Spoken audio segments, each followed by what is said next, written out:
Oke guys, welcome to Papato YouTube channel. Nah, di sini kita melanjutkan part yang di channelnya Om Rama, Nathanael. Nanti aku taruh linknya. Nah, ini bagian dari part 2-nya. Kita kedatangan narasumber. Ini Om Yosua dan Om Rama Nathanael. Sequel ya berarti. Yes. Ah, Sambungan ini sambungan. ini sambungan. Harus nonton yang satu dulu. Iya. Biar ngerti yang dua. Iya, gitu guys. Jadi eh di part pertama tadi aku eh, langsung jamming dadakan ceritanya. Nah, di situ aku mengalami sebuah kesulitan. Nah, ini aku mau tanya-tanya nih sama dua orang ini. Kira-kira yang pertama untuk menciptakan atau membuat sebuah baseline itu apa aja sih yang diperlukan? Aku tanya sama Om Rama mungkin ya langsung. Oke, thank you John. Apa kabar teman-teman? Kita lanjut yang kemarin ya. Yang pertama di video di YouTube saya, channel saya. Nah, ini yang kedua kita bahas lebih detailnya lagi dan lebih pembahasan lebih bertanggung jawab karena dari sisi akademis. Karena saya bawa kepada Anda sekali lagi guru kita, guru musik Yosua. Oke, Yocul itu apa sih sebetulnya? Gue sampai sekarang nama Yocul ini apa? Panggilan nickname atau singkatan atau apa? Singkatan dari nama paling depan sama nama paling belakang. Apa? Depan itu Yosua, belakang itu Kulen. Jadi Yocul. Berarti orangnya cool. Enggak, Dingin. Culun itu benar nama legal. Legal dong, mau KTP. Nggak percaya. Serius loh, gue kira itu nickname loh. Culun kan kayak culun atau disengaja culun di. Serius? Iya Ternyata itu nama keluarga. enggak juga. Oh bukan. Heeh. Pokoknya ada nama itu aja pas Oke. lahir.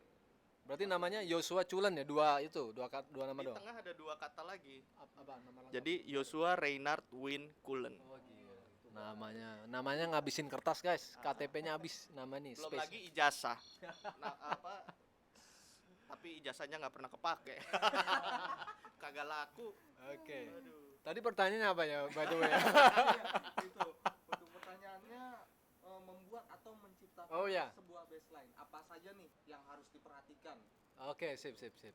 Itu pertanyaan yang asik tuh sebetulnya kalau buat saya, karena itu sebetulnya pertanyaan yang mendasar yang harus kita mengerti terutama sebagai seorang basis ya. Harus ngerti bagaimana menciptakan atau menaruh fondasi yang kuat. Ya, fondasi yang kuat otomatis mau nggak mau kita harus ngerti minimal beat. Kita harus paham atau kita harus ngerasain beatnya seperti apa. Jadi yang kita kemarin coba itu kan beat drumnya kick, berarti yang kita harus dengerin dulu kicknya polanya seperti apa sama snare-nya, ya kan?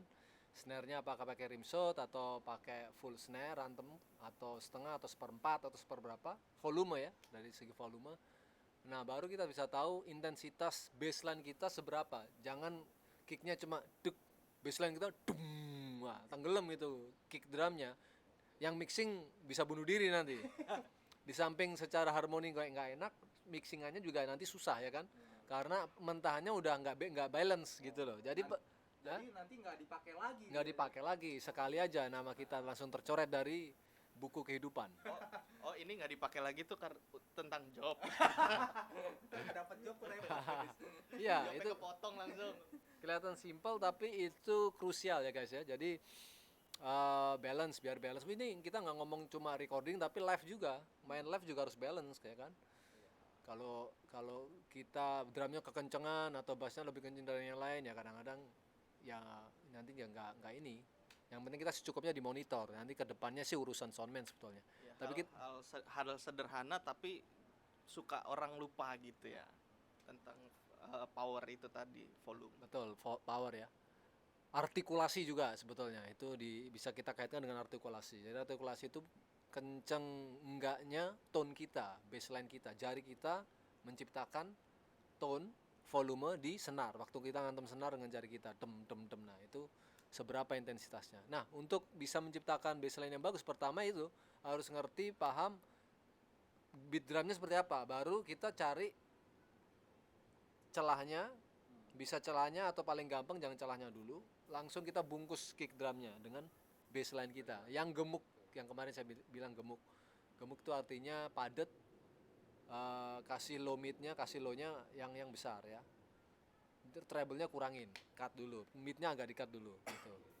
Jadi kalau memang diperlukan mid untuk bisa nongol sedikit sesuai keperluan aja, ya kan, jangan terlalu ke depan juga kecuali kita solois. Nah, kita biasanya kan mengiringi kan, jadi kita bungkus semua. Oh, berarti konsepnya band ya ini ya Om. Ya, kita harus selalu ini bagus nih pertanyaan. Kita sebagai basis, pertama mindset kita itu harus sebagai band. Kita rhythm section, kita harus menjadi satu, kita harus gini loh, melihat diri kita tuh harus sebagai seorang member dari sebuah band, terutama rhythm section yang inti. Artinya apa? Kalau terlalu banyak cerewet, goyang nanti fondasi semuanya.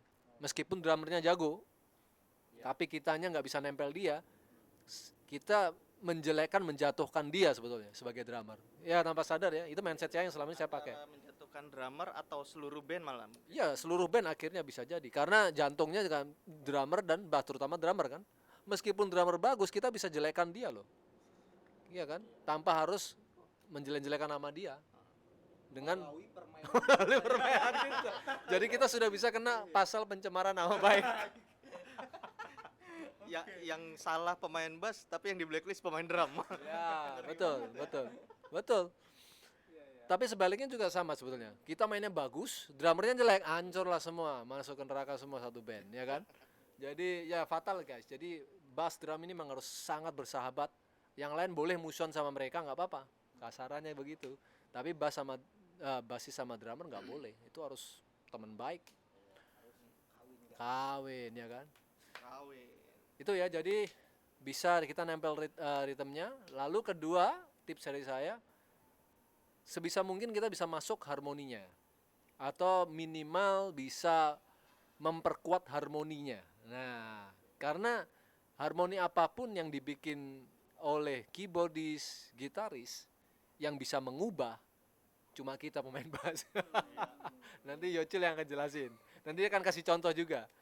Ya kan? Mau 5 pemain keyboard, 3 pemain gitar, 3 brass section, hanya kita seorang bassist yang bisa mengubah arah negara ini. Ngeri deh. Berat ya kan? Ya sebegitu pentingnya loh seorang bassist ternyata. Ya kan, kalau kita paham bener role kita, peran kita. Ya.